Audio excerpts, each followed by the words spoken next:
ఢిల్లీ పర్యటనలో కేటీఆర్ కీలక వ్యాఖ్యలు చేశారు. 2027లో తెలంగాణలో పాదయాత్ర చేస్తానని మీడియాతో జరిగిన చిట్చాట్ లో పేర్కొన్నారు. తెలంగాణలో మళ్లీ బీఆర్ఎస్ అధికారంలోకి వస్తుందని ధీమా వ్యక్తం చేశారు. బీజేపీకి తెలంగాణలో అధికారంలోకి వచ్చే అవకాశాలు లేవని, మరోసారి కేసీఆర్ రాష్ట్రానికి సీఎం అవుతారని తెలిపారు. కేటీఆర్ కాంగ్రెస్ 420 హామీల్లో ఒక్కటి కూడా అమలు చేయలేదని విమర్శించారు. సీఎం అనాలోచిత నిర్ణయాలతో రైతులు ఆందోళన చెందుతున్నారని, రక్తం తీసి పొలాల్లో మీద చల్లడం ఏంటని ప్రశ్నించారు. కేటీఆర్ 31 నెలల్లో 76 సార్లు సీఎం రేవంత్ ఢిల్లీ వెళ్లి తెలంగాణకు ఏం సాధించారని ప్రశ్నించారు. 1 కోటి ఎకరాలను నిషేధిత జాబితాలో ఉంచి 30% మంత్రి పొంగులేటి ల్యాండ్ సెటిల్మెంట్లు చేస్తున్నారని ఆరోపించారు. మెట్రో పరిధిలో ఉన్న 280 ఎకరాల స్థలాలను రేవంత్ రియల్ ఎస్టేట్ చేయాలని చూస్తున్నారన్నారు.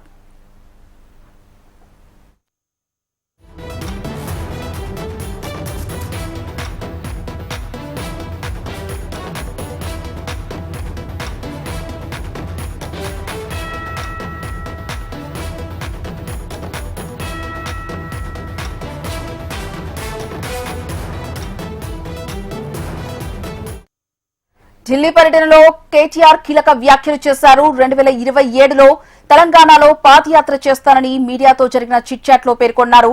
తెలంగాణలో మళ్లీ బీఆర్ఎస్ అధికారంలోకి వస్తుందని ధీమా వ్యక్తం చేశారు. బీజేపీకి తెలంగాణలో అధికారంలోకి వచ్చే అవకాశాలు లేవని, మరోసారి కేసీఆర్ రాష్ట్రానికి సీఎం అవుతారని తెలిపారు. కేటీఆర్ కాంగ్రెస్ 420 హామీల్లో ఒక్కటి కూడా అమలు చేయలేదని విమర్శించారు. సీఎం అనాలోచిత నిర్ణయాలతో రైతులు ఆందోళన చెందుతున్నారని, రక్తం తీసి పొలాల మీద చల్లడం ఏంటని ప్రశ్నించారు. కేటీఆర్ 31 నెలల్లో 76 సార్లు సీఎం రేవంత్ ఢిల్లీ వెళ్లి తెలంగాణకు ఏం సాధించారని ప్రశ్నించారు. 1 కోటి ఎకరాలను నిషేధిత జాబితాలో ఉంచి 30% మంత్రి పొంగులేటి ల్యాండ్ సెటిల్మెంట్లు చేస్తున్నారని ఆరోపించారు.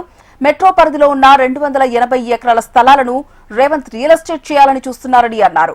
ఇదే అంశానికి సంబంధించి పూర్తి సమాచారం BRS bureau chief Praveen phone line ద్వారా అందిస్తారు. ప్రవీణ్,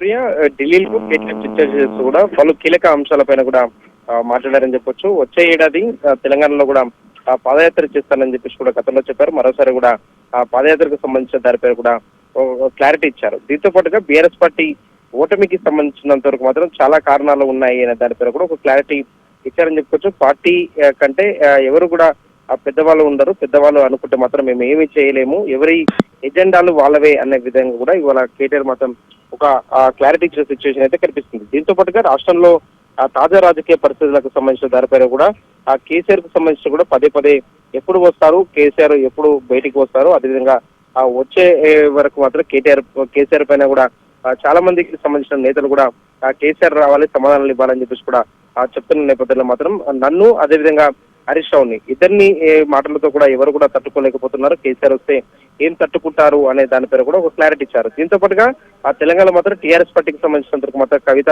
ఇప్పటివరకే అప్లికేషన్ పెట్టుకున్నారు. టీఆర్ఎస్ పార్టీ పేరు రావాలని చెప్పేసి కూడా ఆమె ఇప్పటివరకే ఢిల్లీకి సంబంధించినందుకు మాత్రం కేంద్ర ఎన్నికల కమిషన్ కావచ్చు, ఢిల్లీ హైకోర్టును కూడా ఆశ్రయించిన సిచ్యువేషన్ అయితే కనిపిస్తుంది. దానిపైన కూడా ఇప్పటివరకే కేటీఆర్ కూడా ఒక క్లారిటీ ఇచ్చారని చెప్పుకోవచ్చు. టీఆర్ఎస్ తో మాకు 22 ఏళ్ల అనుబంధం ఉంది. తెలంగాణ తెచ్చిన పార్టీ, అధికారంలోకి వచ్చిన పార్టీ, ఇంకెవరు ఆ పార్టీని తీసుకుంటామంటే ఎవరు ఒప్పుకుంటారు అనేది ఇప్పటివరకు కేటీఆర్ అయితే ఒక క్లారిటీ ఇచ్చిన సిచ్యువేషన్ అయితే కనిపిస్తుంది. అయితే టీఆర్ఎస్ సంబంధించి కూడా